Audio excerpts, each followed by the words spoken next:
The quantum communication array hummed with an energy that defied conventional understanding. Captain Area Chen watched the holographic displays flicker with a constellation of data points, her cybernetic neural interface parsing information faster than any biological mind could comprehend. Humanity's first true deep space communication with extraterrestrial intelligence wasn't going to be a moment of trembling uncertainty. It would be a statement. The transmission began in the midst of chaos. The UES Prometheus hung in the void of space, its hull a masterpiece of adaptive metamaterials that shimmered with a subtle iridescence. Around the ship, the remnants of the Obsidian Marauder fleet drifted like broken toys. Each pirate vessel bore the scars of a battle that had lasted less than 17 minutes. Inside the command center, Admiral Elena Rodriguez appeared almost bored. Her left hand cradled a steaming cup of Colombian coffee, a luxury item transported from Earth at tremendous expense, while her right hand danced across holographic controls. The neural link tattoo running from her temple to her jawline pulsed with soft blue light, synchronizing her thoughts with the ship's AI systems. "Comms Specialist Rodriguez," she called out, her voice carrying the calm of someone discussing a routine maintenance report. "Prepare our introductory transmission to the Galactic Concordance." Specialist Marcus Rodriguez, no relation to the Admiral, just another testament to humanity's diverse genetic pool, began configuring the complex communication matrix. The transmission would be a multilayered message, simultaneously broadcasting on quantum, electromagnetic, and subspace frequencies. Each layer carried different levels of information, from basic linguistic translation matrices to complex cultural context algorithms. The battle footage would be the centerpiece, not as a boast, but as a clinical demonstration of capabilities. What the alien receivers wouldn't immediately understand was the profound complexity behind every moment of the engagement. Each maneuver by the Prometheus was the result of centuries of human military evolution. Gone were the days of brute force warfare.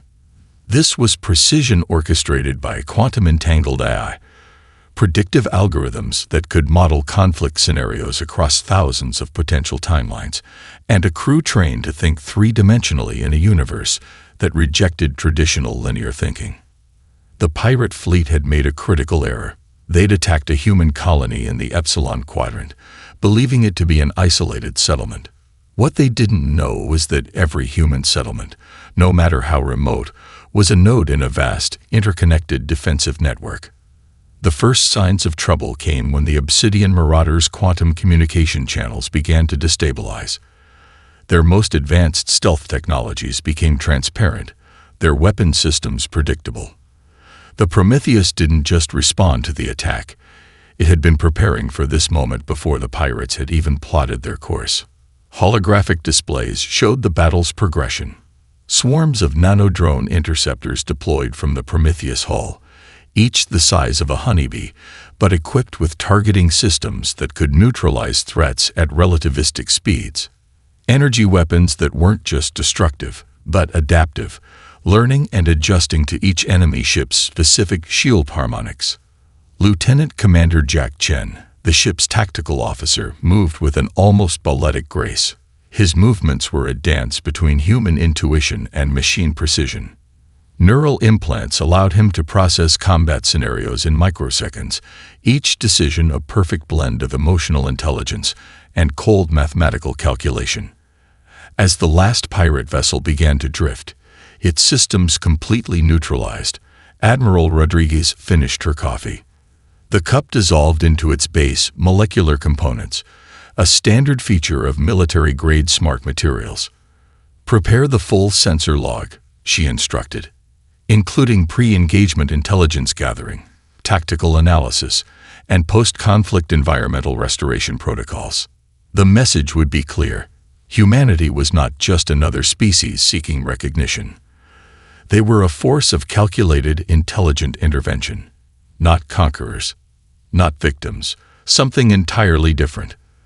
The quantum transmission began its journey across the galaxy, carrying with it a message that would change everything. The Zorn diplomatic vessel, the crystalline envoy, represented the pinnacle of Zornian engineering. Its hull was a living ecosystem of biocrystalline structures that could self-repair and adapt to environmental challenges. Captain Krelax believed his ship was invincible, a sentiment that would soon prove catastrophically misguided.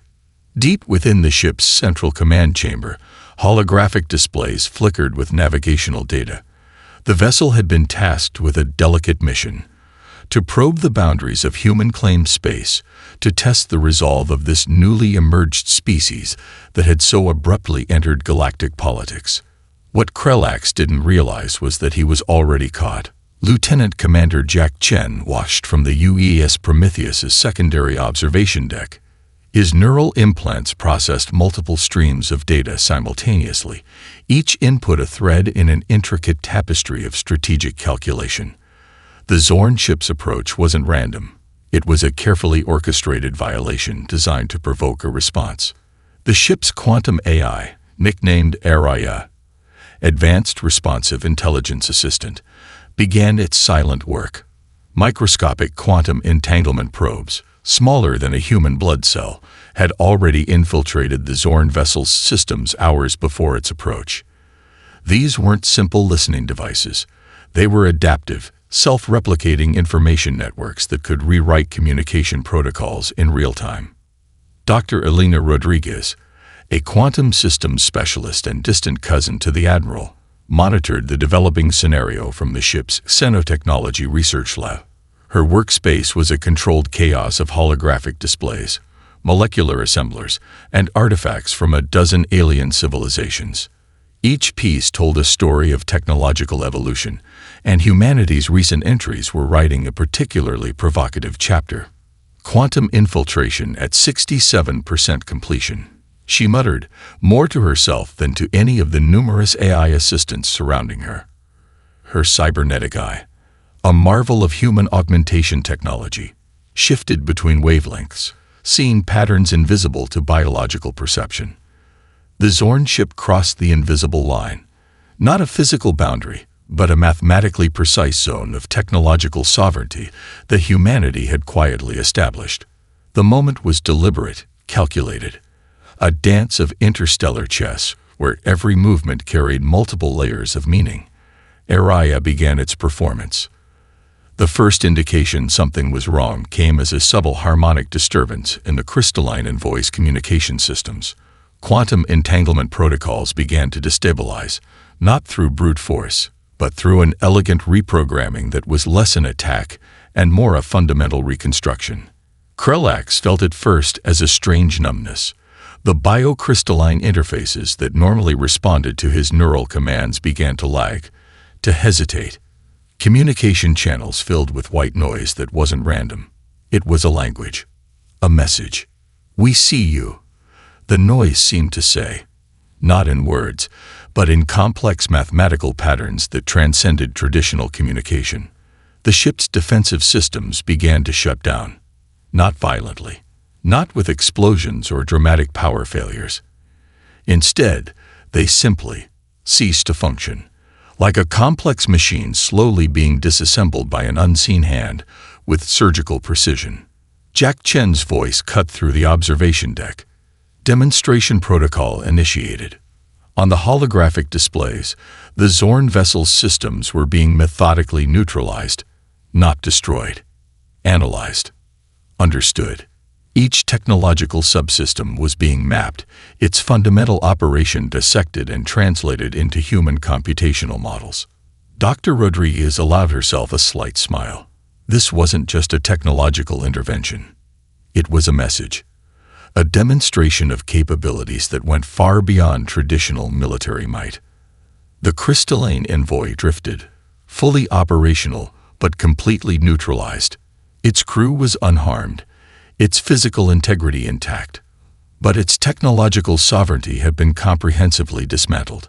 As a final touch, ARIA began broadcasting the entire encounter on open galactic frequencies, not as a threat, not as a boast, but as a clinical, almost academic demonstration of what humanity was capable of achieving. The message was clear. Humanity would not be underestimated. The Galactic Council Chamber was a marvel of architectural design. Suspended in a zero-gravity environment, the circular hall seemed to float between dimensions, its walls a living membrane of adaptive metamaterials that shifted colors and textures with the emotional resonance of its occupants.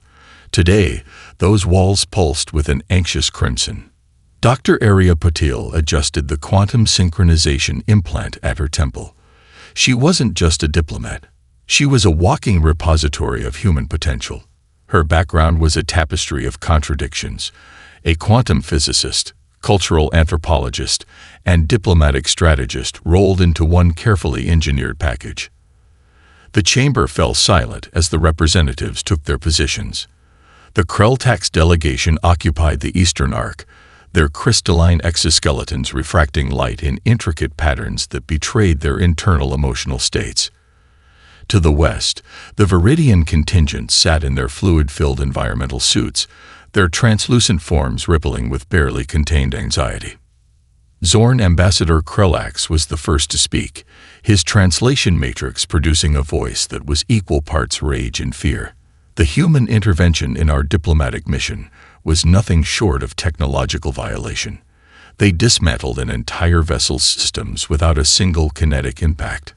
The holographic displays erupted with data, sensor logs, technological analysis, economic projections, each telling a fragment of a larger, more terrifying story about humanity's rapid ascension. Dr. Patil stood, and the room's adaptive environment seemed to focus around her. Her movement was deliberate, each step calculated to maximize psychological impact. She wore no traditional diplomatic attire. Instead, a form-fitting nanotech suit that shifted patterns, each movement revealing glimpses of complex mathematical equations and biological data streams. Violation. She repeated, the word hanging in the air like a surgical instrument. Let's discuss violation.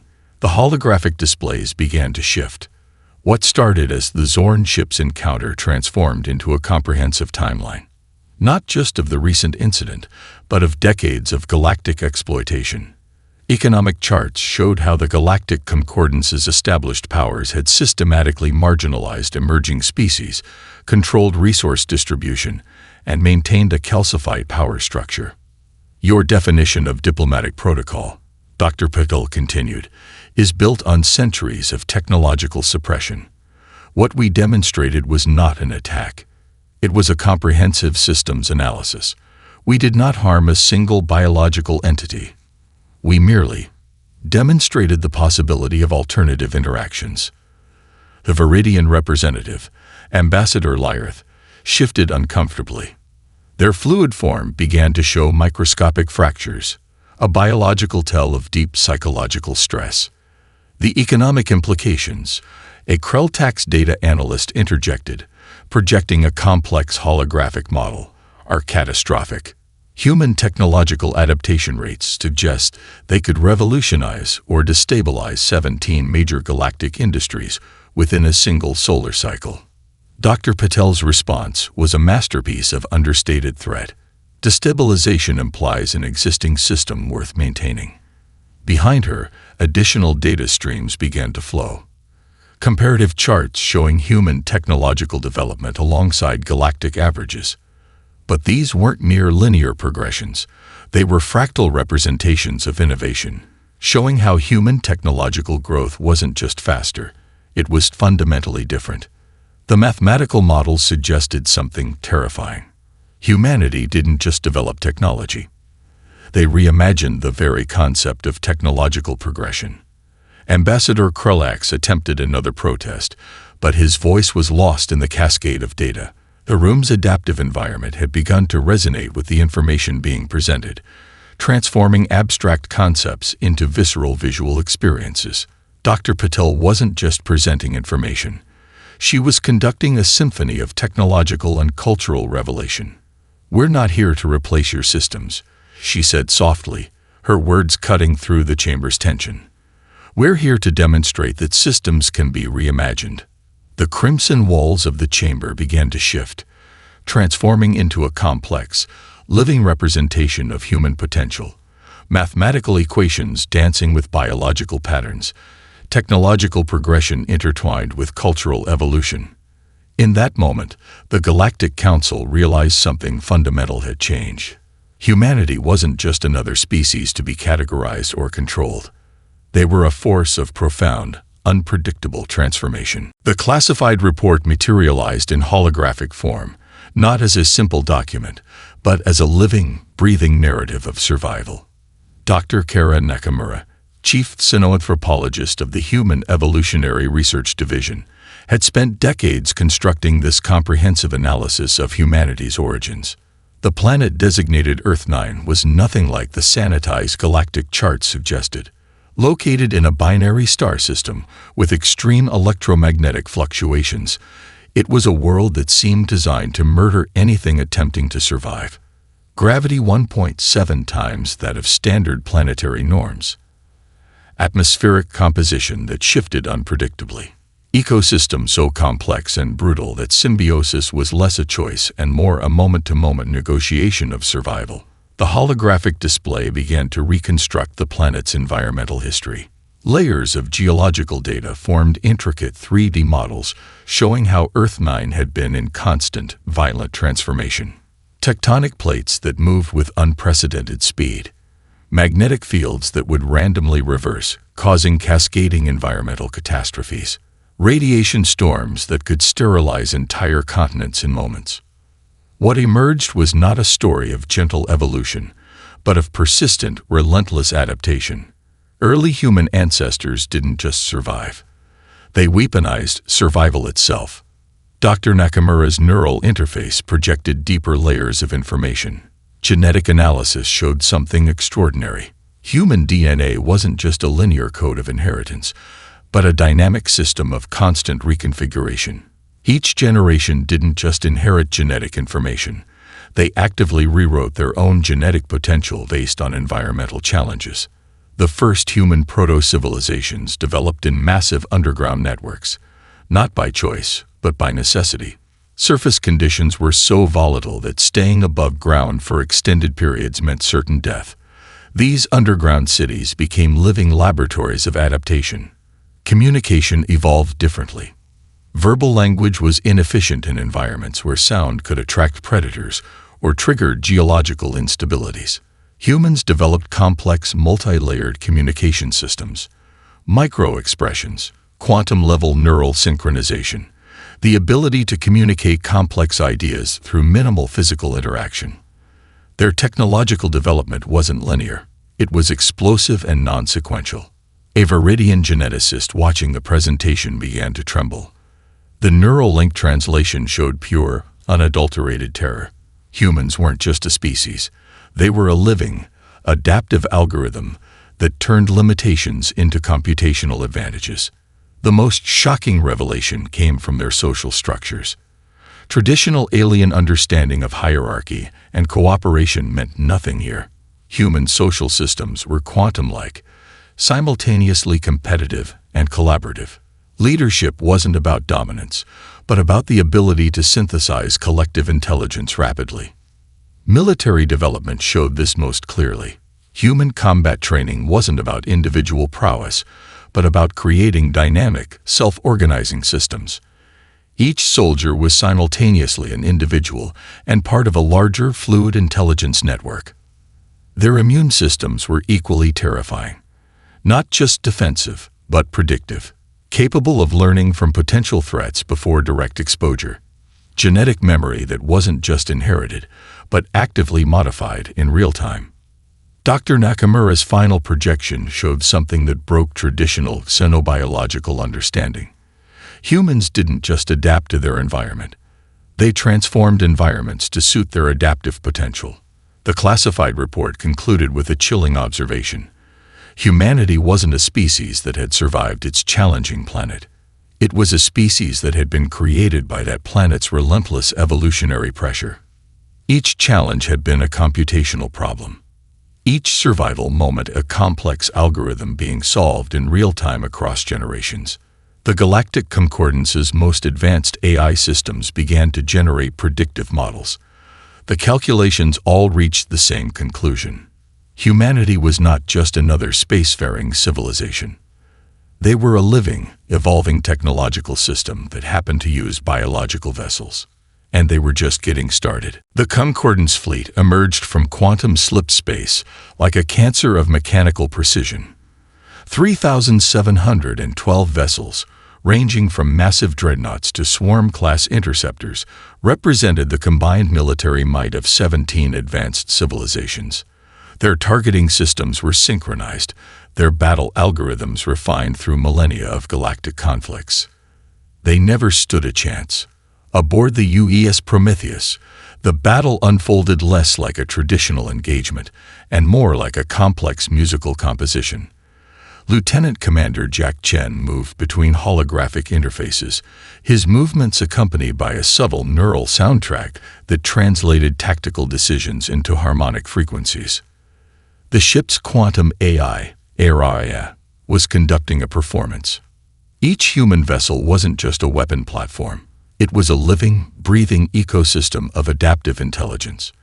The first wave of Concordance attacks met with something entirely unexpected. Instead of traditional defensive shields, human ships deployed quantum diffraction fields, systems that didn't block energy attacks but fundamentally altered their molecular structure. Incoming plasma torpedoes transformed mid-flight. Some dissolved into harmless particle streams.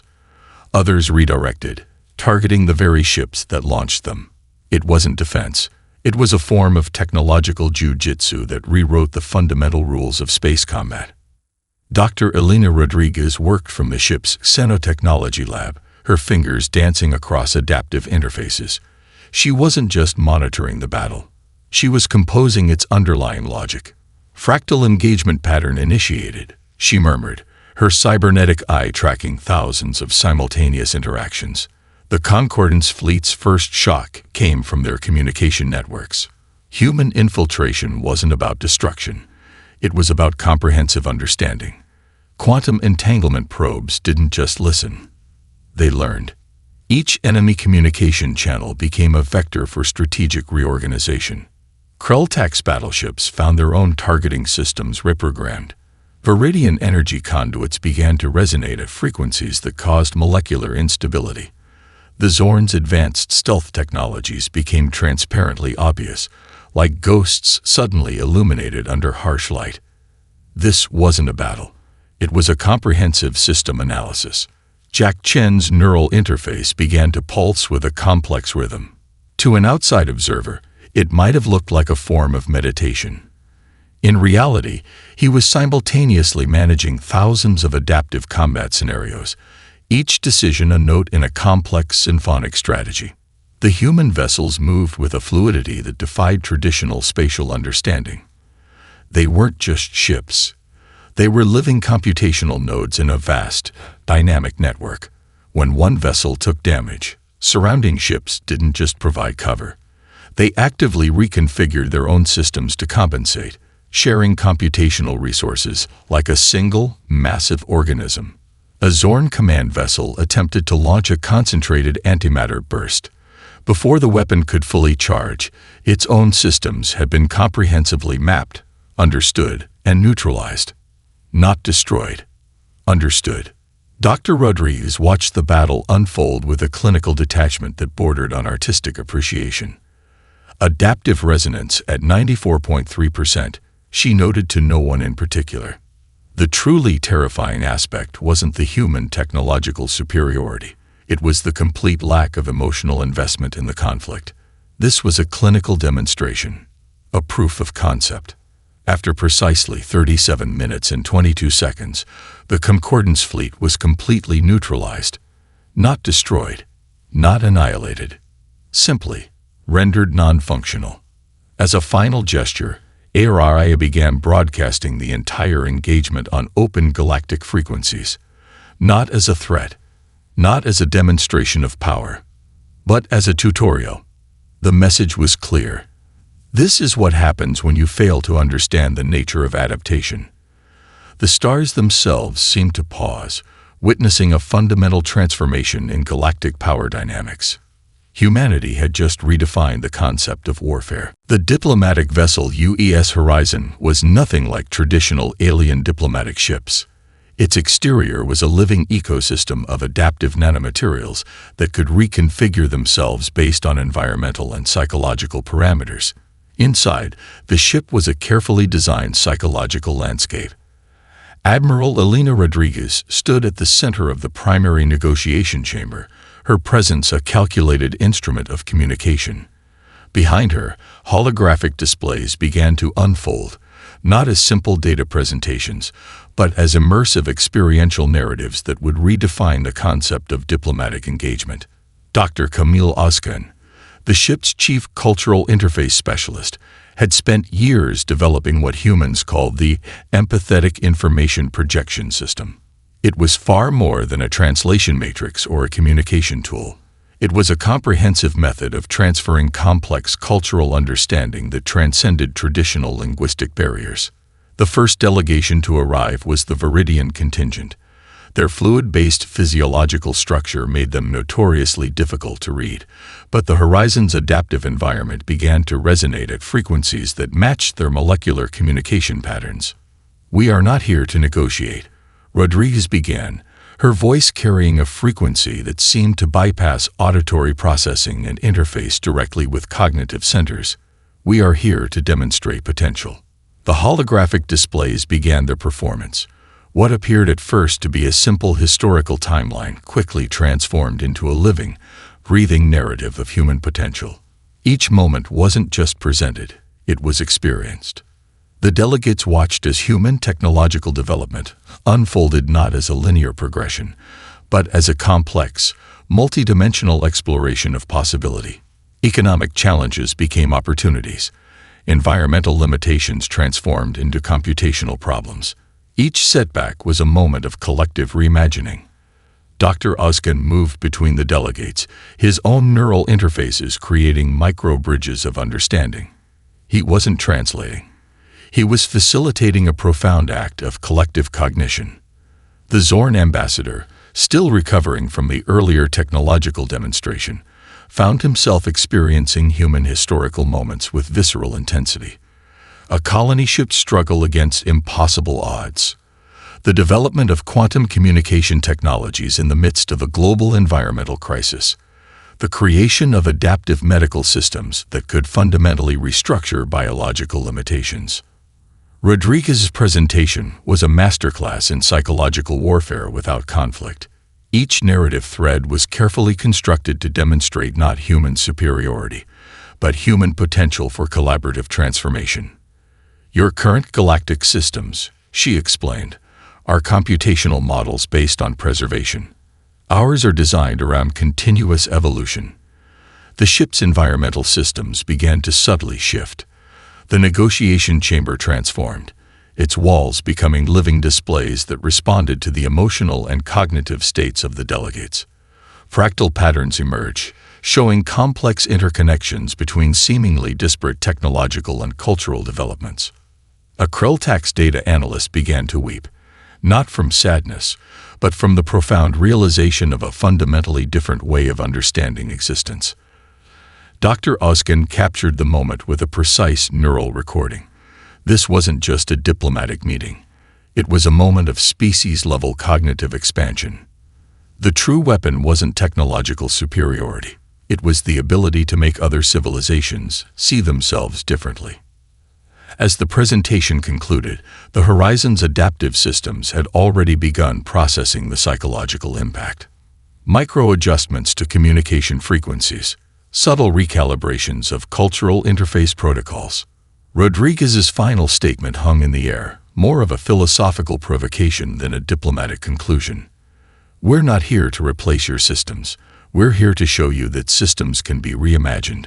The stars outside seemed to pause, witnessing a moment of profound transformation.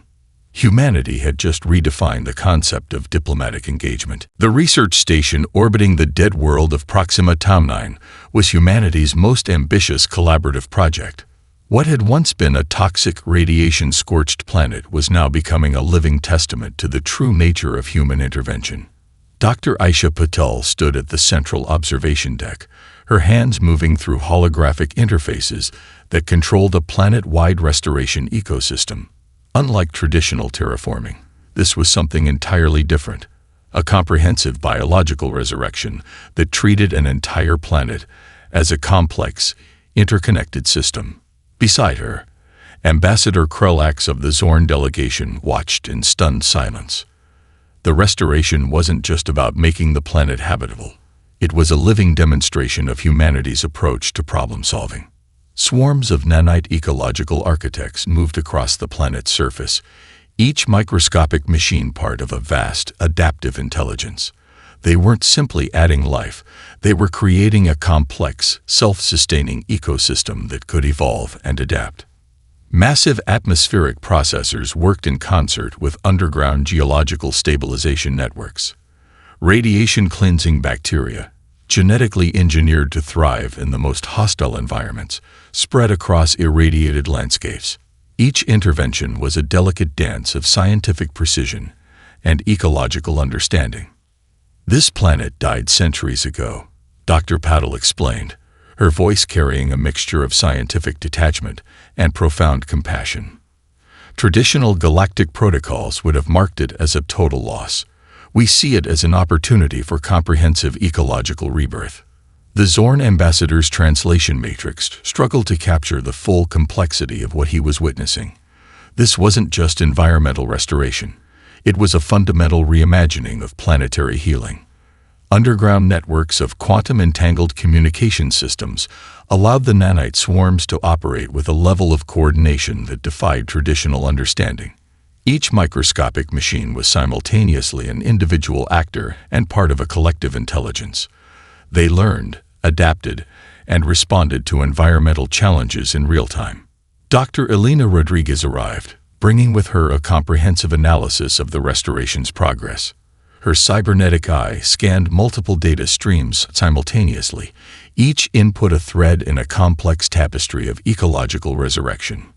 Biodiversity index at 43.7%, she reported. Projected full ecosystem stability in approximately 17.3 standard solar cycles. What the Zorn delegation didn't immediately understand was the deeper motivation. This wasn't about showcasing technological superiority. It was a profound statement about humanity's relationship with life itself. The restoration of Proxima Tau 9 was being broadcast across galactic communication networks, not as a boast, but as an open-source tutorial. Every technological intervention, every genetic modification, every ecological strategy was being shared in real time. We're not solving a problem, Dr. Paddle explained to the increasingly overwhelmed Zorn delegation. We're creating a collaborative framework for planetary healing. Holographic displays show the intricate connections. Radiation-cleaning bacteria developed from research into human cancer treatments. Atmospheric processors that drew inspiration from the complex respiratory systems of deep-sea organisms. Geological stabilization technologies that mimic the adaptive capabilities of human neural networks. Each intervention was a bridge between seemingly unrelated scientific disciplines. The most shocking revelation came when the first native flora began to emerge. These weren't simple transplanted organisms. They were new species, engineered to thrive in the planet's challenging environment. Genetic structures that could adapt and evolve with unprecedented speed. Ambassador Krulax finally spoke, his translation matrix struggling to capture the complexity of his emotional state. "This is not restoration," he said. "This is resurrection." Dr. Rodriguez allowed herself a slight smile. "No," she corrected. "This is collaboration." As the first complex organisms began to take root, something profound became clear. Humanity's true power wasn't in destruction or conquest. It was in their ability to see potential where others saw only destruction.